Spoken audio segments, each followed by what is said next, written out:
Halo, nama saya Wilson Budionus Bagio dan kali ini saya akan menjelaskan tentang PSAK satu yang disandingkan dengan Java Confit. Yang pertama adalah tujuan dan ruang lingkup PSAK satu. Tujuan dari PSAK satu adalah agar dapat dibandingkan baik dengan laporan keuangan entitas lain maupun dengan laporan keuangan entitas yang sama pada periode sebelumnya. Dan ruang lingkupnya berlaku untuk semua laporan keuangan umum yang disusun dan disajikan sesuai dengan kerangka pelaporan keuangan berbasis akrual seperti yang diatur dalam standar akuntansi keuangan. Oke, lanjut ke apa itu laporan keuangan. Nah, laporan keuangan adalah dokumen yang menyajikan informasi tentang posisi keuangan, kinerja, dan arus kas suatu entitas dalam suatu periode tertentu. Laporan ini digunakan untuk membantu pengguna seperti investor, kreditor, dan manajemen dalam pengambilan keputusan ekonomi berdasarkan informasi yang relevan, andal, dan dapat dibandingkan. Lalu tujuan laporan keuangan itu apa? Tujuan dari laporan keuangan adalah yang pertama, menyediakan informasi mengenai posisi keuangan. Yang kedua, melihat kinerja keuangan. Yang ketiga, melihat arus kas entitas yang berguna bagi sejumlah besar penggunaan dan pengambilan keputusan ekonomi. Nah, komponen laporan keuangan ada apa saja? Komponen laporan keuangan ada 6. Yang pertama adalah laporan posisi keuangan, neraca pada akhir periode. Yang kedua adalah laporan laba rugi komprehensif. Yang ketiga adalah laporan perubahan ekuitas. Yang keempat adalah laporan arus kas. Yang kelima ada catatan atas laporan keuangan. Dan yang keenam adalah laporan posisi keuangan pada awal periode. Karakteristik laporan keuangan yang pertama ada penyajian secara wajar dan kepatuhan terhadap SAK. Yang kedua, kelangsungan usaha. Yang ketiga, dasar akural. Yang keempat, materialitas dan penggabungan. Yang kelima, tidak saling hapus kecuali diizinkan oleh suatu PSAK. Yang keenam, frekuensi pelaporan berupa tahunan. Yang ketujuh, informasi komparatif. Dan yang kedelapan, konsisten penyajian. Pertama-tama, jika kalian tidak mengerti cara melihat laporan keuangannya di mana, kalian tinggal ketik perusahaannya apa di Google, lalu pencet websitenya, lalu pencet di bagian investor, dan klik ke financial report. Nah, nanti muncul di paling atas yang ini, konsolidasi financial September 3. Cari yang paling terbaru, yang ini yang unaudited, lalu dibuka, dan muncul ya. Ini ada laporan posisi keuangan, laporan laba rugi, laporan perubahan ekuitas konsolidasian, laporan arus kas, catatan atas laporan keuangan. Oke, sekarang lanjut ke materinya. Sekarang kita akan berlanjut ke laporan posisi keuangan. Apa itu aset? Aset adalah sumber daya yang dimiliki atau dikendalikan oleh suatu entitas yang diharapkan memberikan manfaat ekonomi di masa depan. Aset dibagi menjadi dua, yaitu aset lancar dan aset tidak lancar. Aset lancar adalah sumber daya perusahaan yang diharapkan dapat digunakan konversi menjadi kas atau dijual dalam jangka waktu kurang dari 1 tahun atau satu siklus operasional. Aset ini berhubungan langsung dengan operasional harian perusahaan. Contoh aset lancar ada kas dan setara kas, seperti uang tunai, saldo di bank, atau investasi yang mudah dicairkan dalam waktu singkat. Terus ada piutang usaha, yaitu tagihan kepada pelanggan yang diharapkan diterima dalam waktu dekat. Lalu ada persediaan barang, lalu ada beban dibayar di muka, lalu ada efek atau investasi jangka pendek, dan fungsinya aset lancar ini adalah untuk mendukung kebutuhan likuiditas perusahaan dan digunakan untuk memenuhi kewajiban jangka pendek seperti utang usaha. Yang kedua ada aset tidak lancar. Aset tidak lancar adalah sumber daya yang bersifat jangka panjang yang tidak diharapkan untuk dikonversi menjadi kas dalam waktu kurang dari 1 tahun. Aset ini lebih bersifat strategis dan mendukung operasional jangka panjang perusahaan. Contoh aset tidak lancar ada properti, pabrik, dan peralatan seperti tanah, bangunan, mesin, peralatan. Lalu ada aset tak berwujud seperti hak paten, merek dagang, goodwill, hak cipta, dan lisensi. Lalu ada investasi jangka panjang, aset tetap lainnya seperti kendaraan, perabotan kantor, dan lain-lain. Aset biologis seperti hewan ternak, dan lain-lain. Dan fungsi aset tidak lancar ini supaya mendukung operasional jangka panjang, meningkatkan kapasitas produksi atau efisiensi perusahaan, dan menambah nilai perusahaan dalam jangka waktu yang lebih panjang. Dapat dilihat dari sini dari laporan keuangan Java Confit bagian laporan posisi keuangan konsolidasian Aset lancarnya ada kayak seperti kas, piutang usaha, piutang lain-lain, persediaan biologis. Persediaan biologis ini merupakan kayak seperti ayam ternak. Karena di Java Confit itu mereka jualan ayam.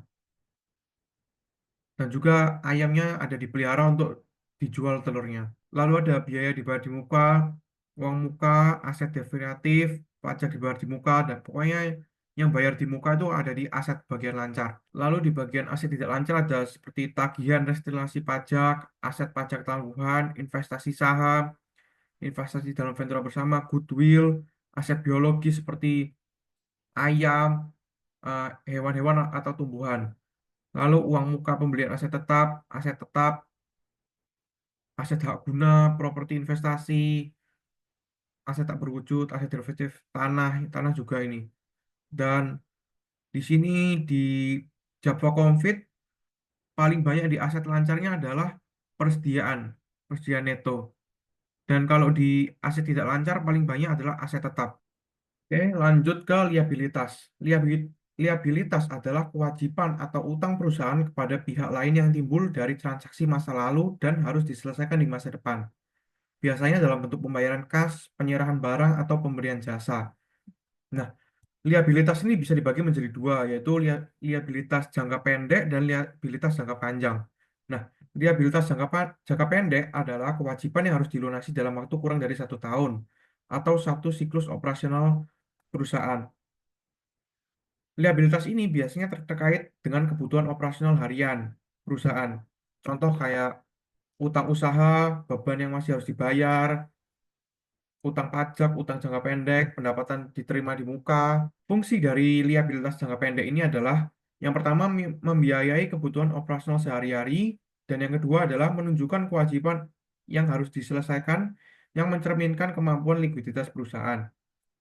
Yang kedua adalah liabilitas jangka panjang. Liabilitas jangka panjang adalah kewajiban yang harus dilunasi dalam waktu lebih dari 1 tahun atau satu siklus operasional perusahaan. Liabilitas ini biasanya digunakan untuk membiayai investasi besar dan strategi jangka panjang perusahaan. Contoh liabilitas jangka panjang ada utang bank jangka panjang, obligasi yang diterbitkan, liabilitas pajak tangguhan, kewajiban pensiun, sewa pembiayaan jangka panjang, dan lain-lain. Fungsi liabilitas jangka panjang adalah untuk membiayai investasi jangka panjang seperti pembelian aset tetap atau ekspansi bisnis, dan memberikan modal tambahan untuk mendukung pertumbuhan perusahaan dalam jangka panjang. Nah, dilihat dari laporan keuangan Java, di liabilitas jangka pendeknya ada utang bank jangka pendek, utang usaha, dan sampai ke liabilitas sewa. Lalu di liabilitas jangka panjangnya ada liabilitas pajak tangguhan ini sampai ke utang obligasi. I can wild and down and do.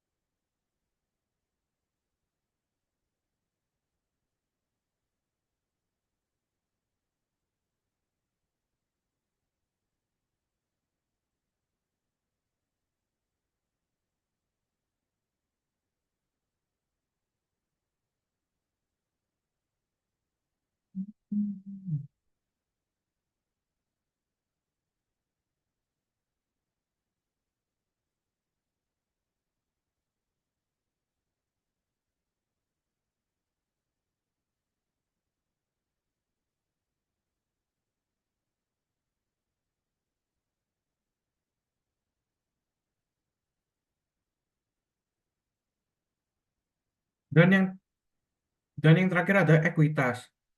Ekuitas adalah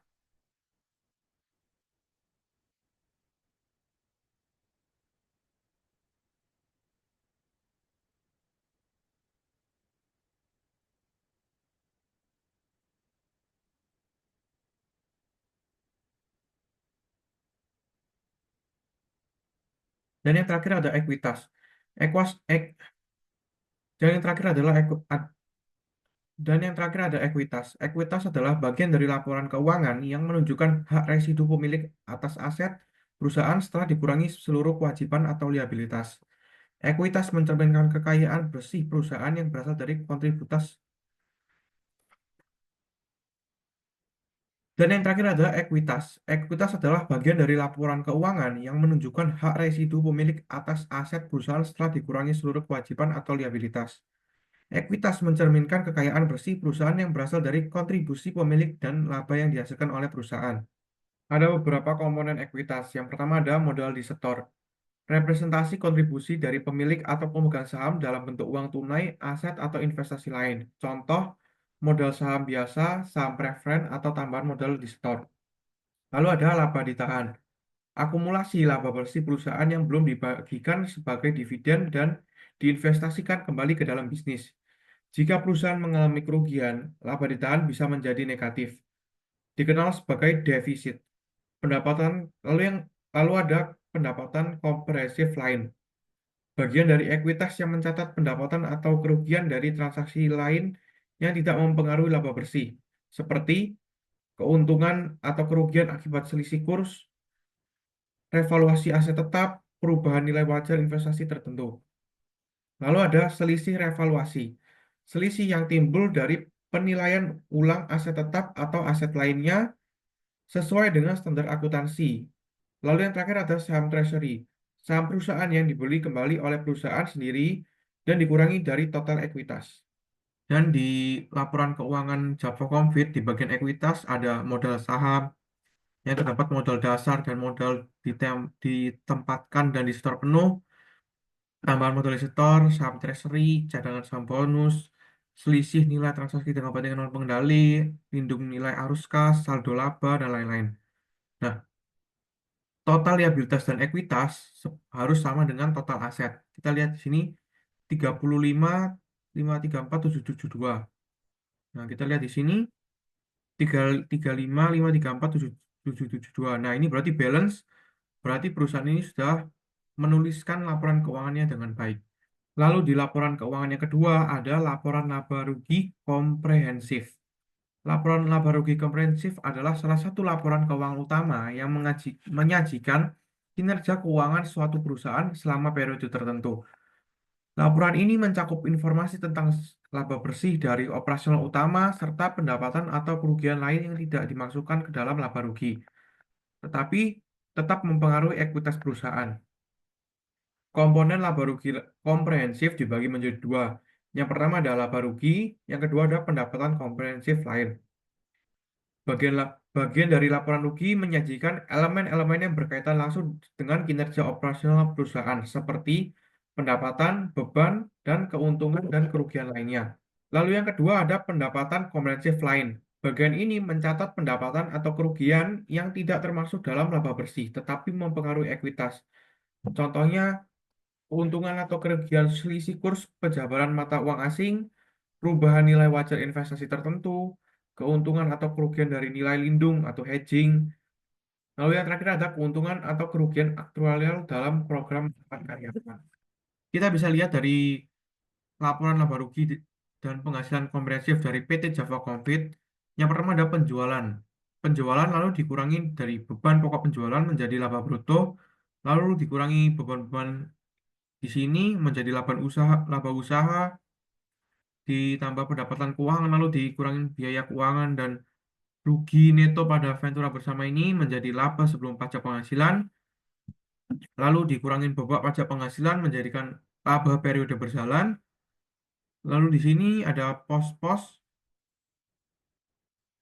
Nah, ini bagian untuk ditambah dengan penghasilan komprehensif lain. Jadi pendapatan di sini ditambah dengan lab- laba komprehensif lain ini menjadi total penghasilan komprehensif pada bulan ini.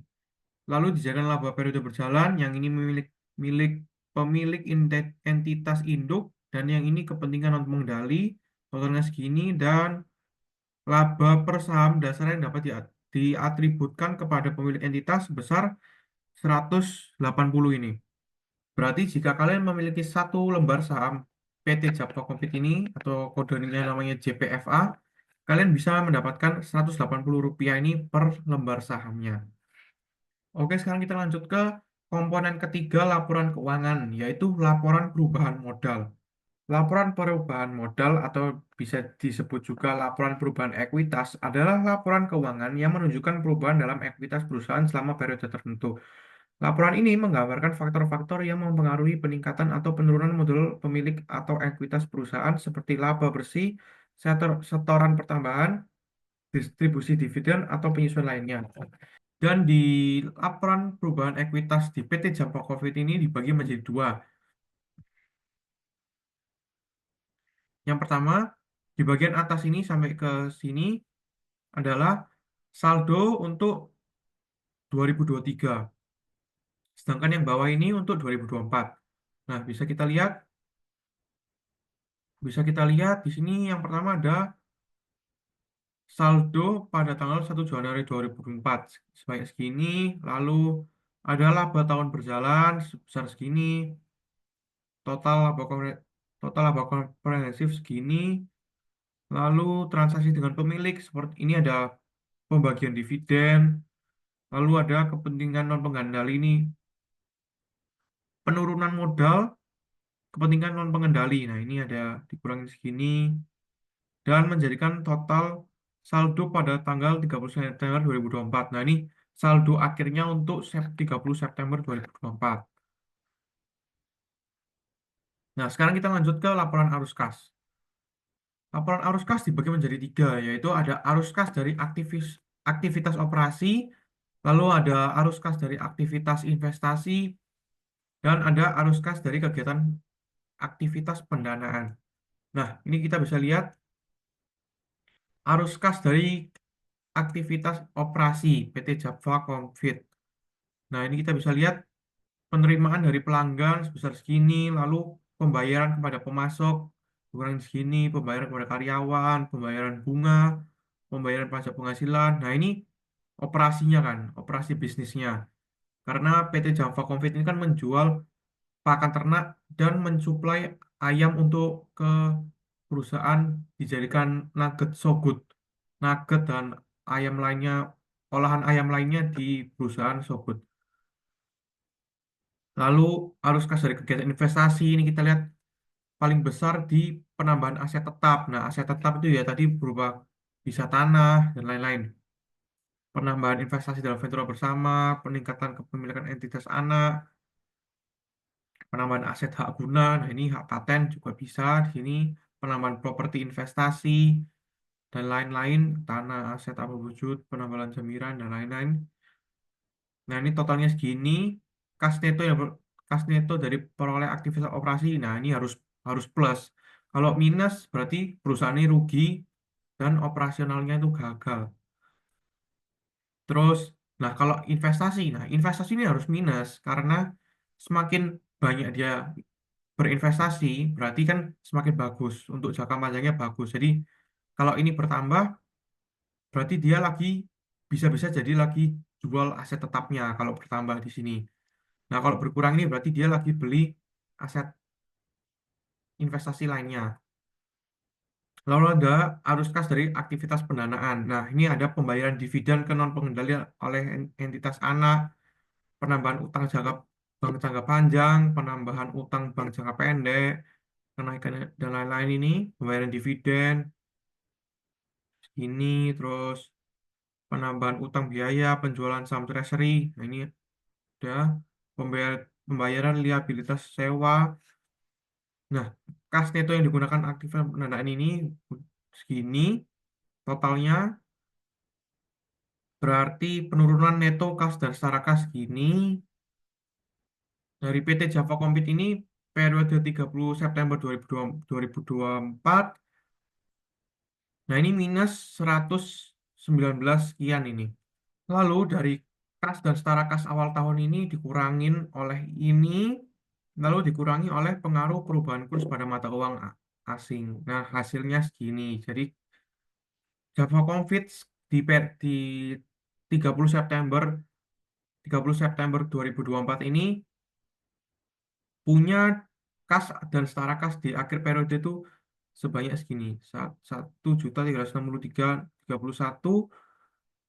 berarti ini triliun ya, berarti ini triliun, 1 triliun sekian. Oke, kita lanjut ke CLA, CALK, dan yang terakhir adalah laporan posisi keuangan pada awal periode.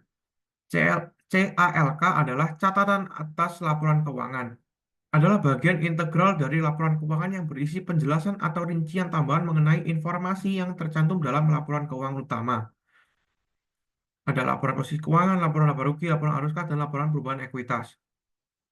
CLAK memberikan konteks dan detail yang memungkinkan pembaca untuk memahami laporan keuangan dengan lebih baik.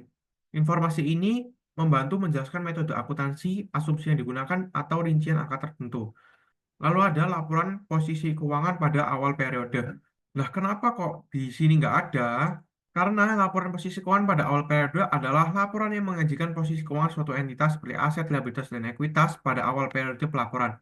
Hal ini biasanya diperlukan dalam situasi tertentu seperti penerapan standar akuntansi baru, restatement atau koreksi kesalahan, dan yang ketiga, restrukturisasi atau perubahan signifikan. Nah, maka dari itu, di PT Java Confit, laporan posisi keuangan pada awal periode nggak ada.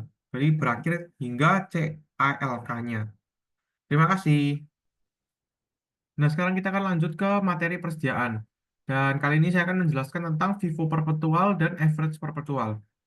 FIFO perpetual, metode ini mengasumsikan bahwa barang yang pertama kali masuk ke gudang, dibeli atau diproduksi adalah yang pertama kali dijual atau digunakan. Dalam sistem ini pencatatan dilakukan secara real time setiap kali ada transaksi pembelian atau penjualan. Nah, kepanjangan dari FIFO ini adalah first in, first out. Ciri-ciri FIFO perpetual adalah yang pertama, barang yang dijual atau digunakan diambil dari stok yang tertua terlebih dahulu. Yang kedua, HPP didasarkan pada harga barang yang pertama kali masuk. Yang ketiga, persediaan akhir dihitung berdasarkan barang yang terakhir masuk. Lalu average perpetual. Metode ini menghitung rata-rata biaya barang setiap kali ada pembelian baru. Dalam sistem perpetual, rata-rata biaya barang diperbarui setiap ada transaksi pembelian. Harga pokok penjualan dihitung berdasarkan biaya rata-rata ini. Ciri-ciri average perpetual yang pertama ada biaya rata-rata dihitung ulang setiap ada pembelian dengan rumus. Rumusnya yaitu biaya rata-rata baru sama dengan total biaya persediaan dibagi total unit yang tersedia. Yang kedua, HPP menggunakan biaya rata-rata terkini. Yang ketiga, persediaan akhir juga dicatat dengan biaya rata-rata terakhir. Nah, sekarang ini ada soalnya dan kita akan coba mengerjakannya di Excel. Kita screenshot dulu supaya nggak usah bolak-balik. Nah, ini di Excelnya aku udah buat template buat tulisannya aja tapi rumusnya nggak ada supaya bisa mempercepat durasi. Kita Ctrl V.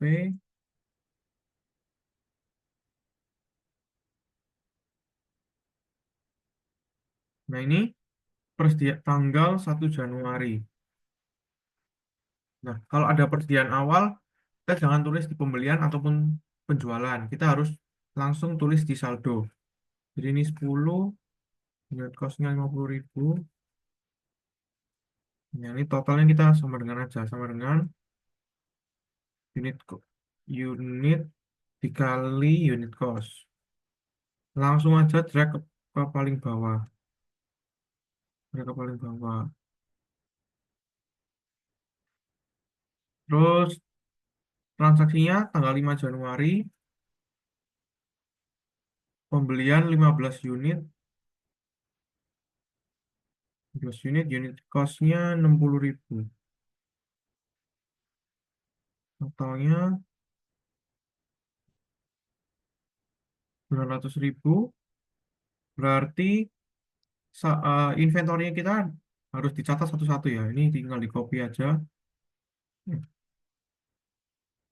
Tinggal di copy.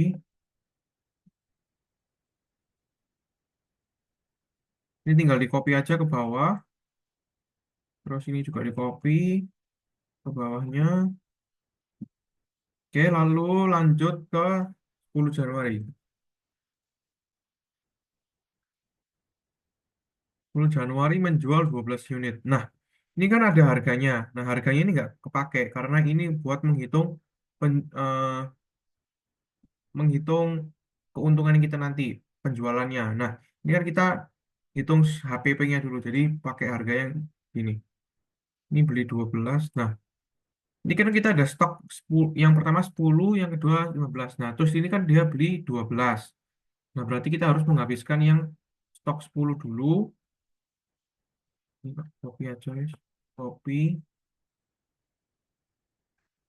tawaran, ini tiga ini.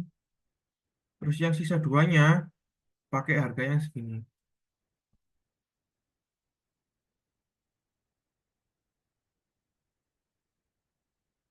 Nah, berarti kan sisanya dua ini diambil dari sini. Berarti ini kan ada sisa 13.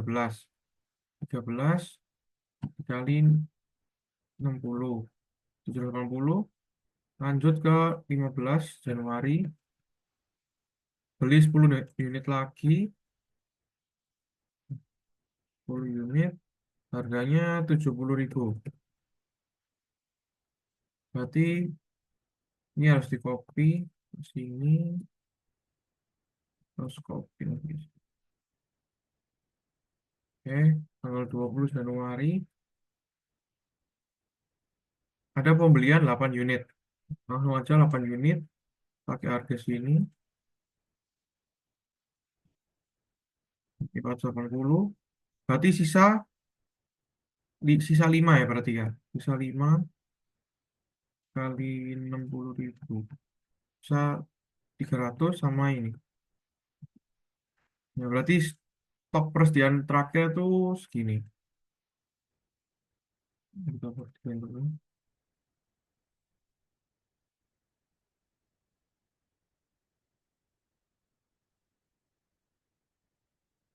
Kita warnain kuning aja.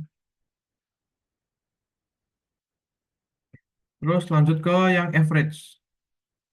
Average ini sebenarnya sama aja, cuma nanti bagian persediaan, nah ini misalnya 10 sama 15, ini digabung jadi satu, terus ini digabung jadi satu, terus nanti bagian totalnya dibagi unitnya. Januari. Untuk 1 Januarinya sama.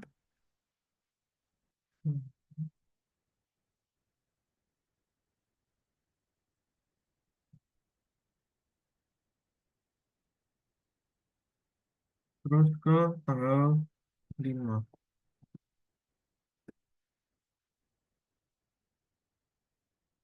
Kan dia beli barang 15, harganya 60.000. Berarti rumusnya itu gini. Eh, berarti rumusnya ambil dari sini aja dan cepat. Terus berarti ini 25 kan, ini tambah ini 25, terus 900.000 tambah 500, 14.000. Oke, kita pakai rumus aja, guys. Pakai rumus ini. Terus yang sama dengan yang tengah ini unit cost 1,4-nya dibagi 25. Nah, hasilnya segini. Lanjut 10 Januari, kejual 12 unit. Harga yang ini bisa karena nggak di string ya. Kita string dulu biar cepat.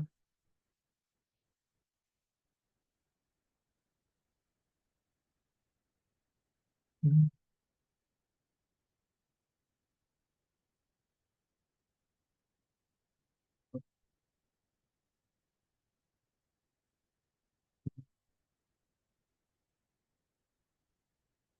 Ini aja. Ini berarti sisa 13. Sisa 13, tinggal ke bawah. Terus ini copy.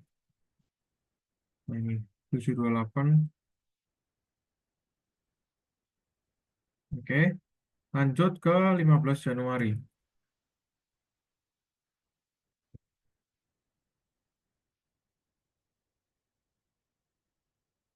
15 Januari beli 10 unit lagi. Harga 70.000.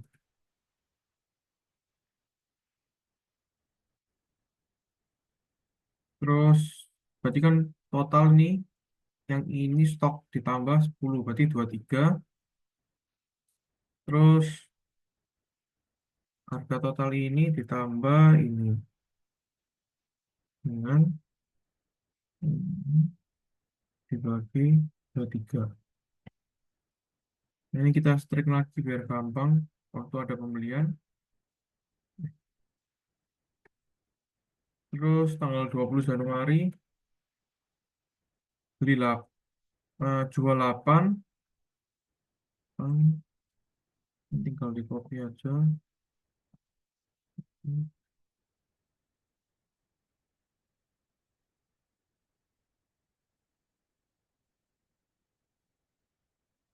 Totalnya segini. Udah tinggal di borderin.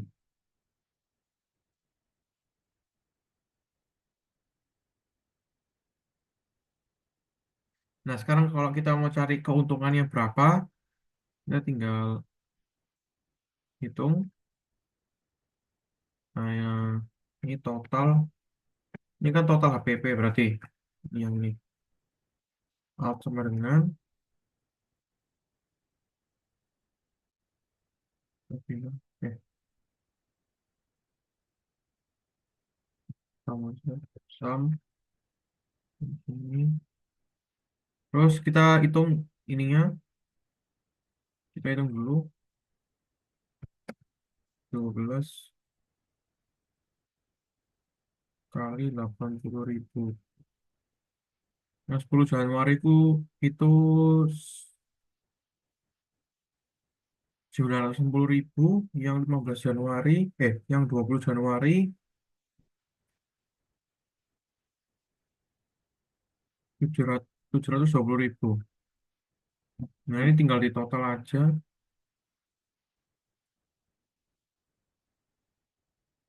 kan penjualannya segini. Satu penjualan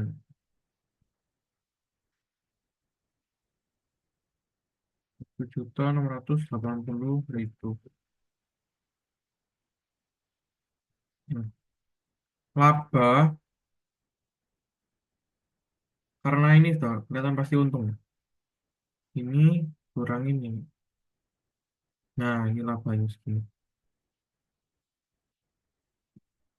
Terus kalau yang ini kita hitung total HPP-nya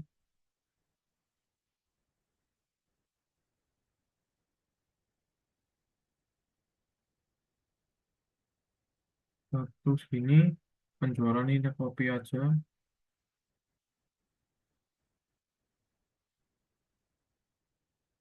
Labanya juga kita copy. Nah, ini cek dulu pastiin. Nah, 27 minus. Nah, ini betul. Nah, kalau pakai average, metode persediaan average, kita untung 511.000 sekian. Kalau kita pakai Vivo, dapat keuntungan 580. Berarti keuntungan yang Vivo. Oke, sekian untuk materi persediaannya. Sekarang kita akan lanjut ke materi penyusutan. Sekarang kita akan masuk ke materi penyusutan aktiva tetap. Nah, apa itu penyusutan? Penyusutan adalah proses pengalokasikan biaya perolehan aset tetap seperti bangunan, mesin, kendaraan, atau peralatan selama masa manfaatnya. Penyusutan mencerminkan penurunan nilai aset seiring waktu akibat penggunaan, keausan, atau usangnya aset tersebut. Tujuan utama penyusutan adalah untuk menyocokkan biaya aset dengan pendapatan yang dihasilkan selama masa manfaatnya. Metode penyusutan ada tiga, yaitu metode garis lurus, metode unit aktivitas, dan metode saldo menurun. Untuk metode garis lurus adalah metode ini mengalokasikan biaya penyusutan secara merata setiap tahun selama masa manfaat aset. Rumusnya, penyusutan tahunan sama dengan harga perolehan diminus nilai residu dibagi masa manfaat. Ciri-cirinya, penyusutan sama setiap periode, cocok untuk aset yang manfaatnya stabil sepanjang waktu seperti gadung. Lalu lanjut ke metode unit aktivitas. Didasarkan pada tingkat penggunaan atau output aktual dari suatu aset, bukan berdasarkan waktu. Dalam metode ini, beban penyusutan dihitung berdasarkan jumlah unit yang dihasilkan, jam operasi, atau penggunaan lainnya selama periode tertentu. Rumusnya, untuk mencari penyusutan per unitnya, sama dengan harga perolehan dikurangi nilai residu dibagi total kapasitas atau produksi. Penyusutan per periodenya sama dengan penyusutan per unit dikali jumlah unit yang digunakan pada tahun itu. Ciri-cirinya, beban penyusutan berubah-ubah setiap periode tergantung pada tingkat penggunaan aset. Yang kedua, cocok untuk aset yang masa manfaatnya lebih bergantung pada tingkat aktivitas daripada waktu. Seperti kendaraan yang diukur berdasarkan kilometer atau mesin produksi berdasarkan jam kerja. Nilai residu digunakan dalam penghitungan untuk memperkirakan nilai sisa aset setelah manfaatnya selesai. Dan yang terakhir adalah metode saldo menurun. Metode ini menghasilkan beban penyusutan yang lebih besar pada tahun-tahun awal dan menurun seiring waktu. Persentase penyusutan adalah 2 kali lipat dari persentase garis lurus. Rumusnya, penyusutan tahunan sama dengan persentase penyusutan kali nilai buku awal. Ciri-cirinya, beban penyusutan tinggi pada awal masa manfaat, cocok untuk aset yang mengalami kehausan cepat di awal, dan tidak memperhitungkan nilai residu hingga tahun terakhir. Nah, ini ada soalnya. Kita akan coba kerjakan di Excel-nya. Kita PSS lagi.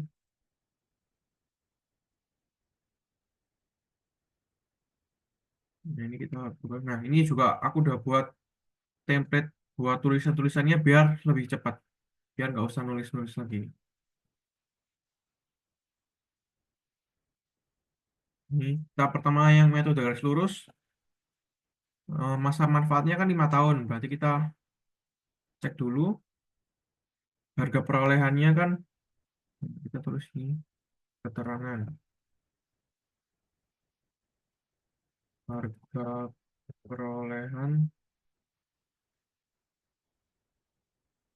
150 juta. Nilai residu 10 juta. Masa manfaat 5 tahun.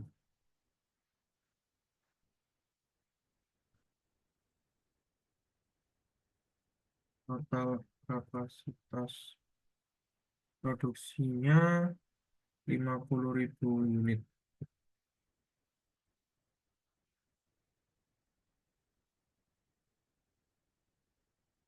Terus data produksi ini nanti aja.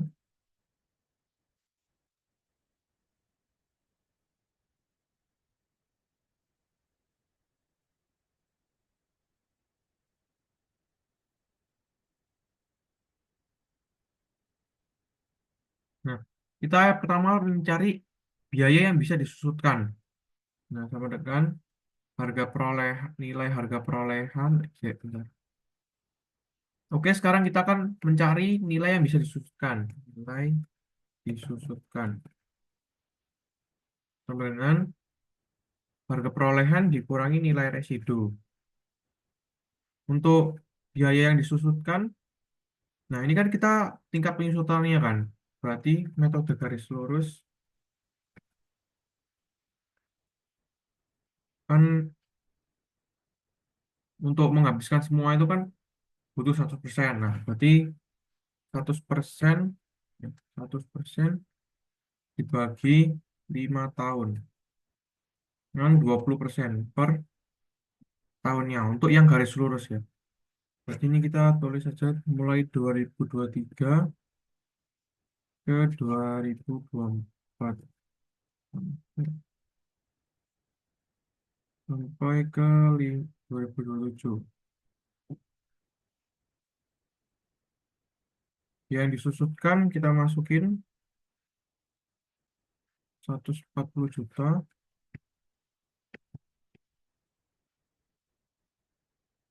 Tinggal tarik semua. Tingkat penyusutan 20%. Klik lagi dua kali. Beban penyusutan per tahun. Nah, ini sama dengan yang disusutkan di yang disusutkan dikali persenannya. Ini kan ini sama semua, jadi bisa diklik dua kali. Nah, akumulasi. Akumulasi untuk tahun pertama kan segini.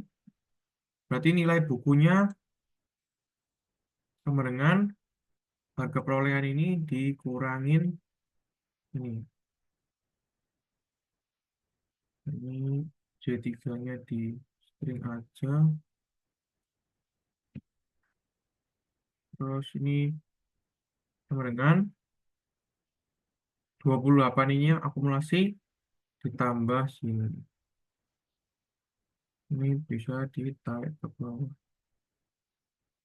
Ini kita juga bisa klik ke bawah, tarik ke bawah aja. Nah, ini kan sisa 10 juta, seperti yang ada di nilai residunya 10 juta, berarti benar. Terus lanjut ke metode unit aktivitas 2003 sampai ke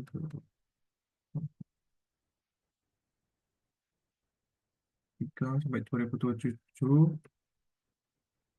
Nah, ini kita copy aja yang dari sini. Nah, tahun pertama, nah kita hitung dulu ya, kayak hitung dulu metode unit aktivitas. Hitung dulu per per unitnya ini berapa harganya. Berarti sama dengan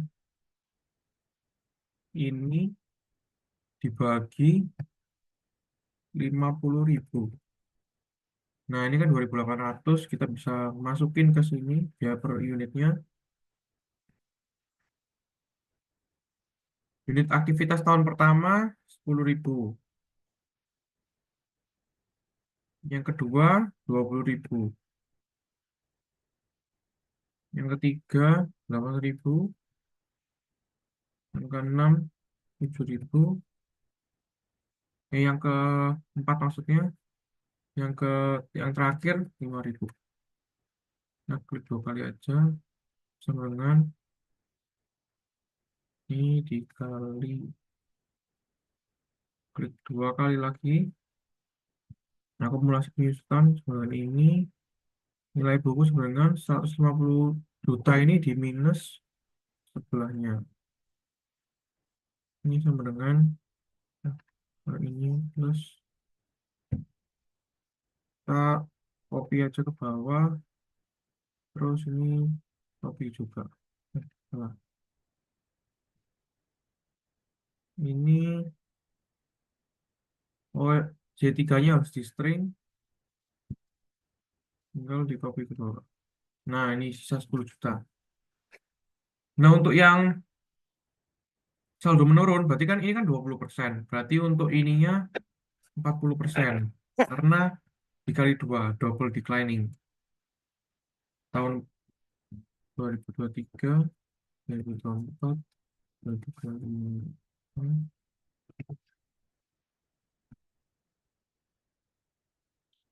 Nilai buku awal tahun. Nah, kita kalau untuk yang penyusutan saldo menurun doang, yang disusutkan tuh pakai harga perolehannya. Jadi 150 ini kita kasih number. Terus beban ini tahun per tahun ini dikali ini akumulasi penyusutan dengan kami nilai buku ini dikurang 90 juta. Kita, nah, habis dari nilai buku yang tersisa, kita masukin ke nilai buku awal, nilai buku untuk awal tahun di tahun berikutnya. Ini juga sama.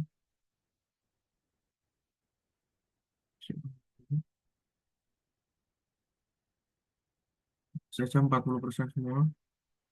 Terus rumusnya sama, jadi kita bisa copy ke bawah juga.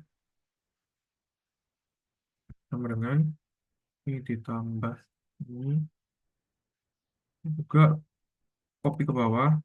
Bukan, nanti aja. Terus ini string lagi. Ini kita ke bawah. 64 juta Masukin ke sini lagi, keluar sini, ini ke bawah rumusnya, ini juga ke bawah, drag ke bawah rumusnya 32.400.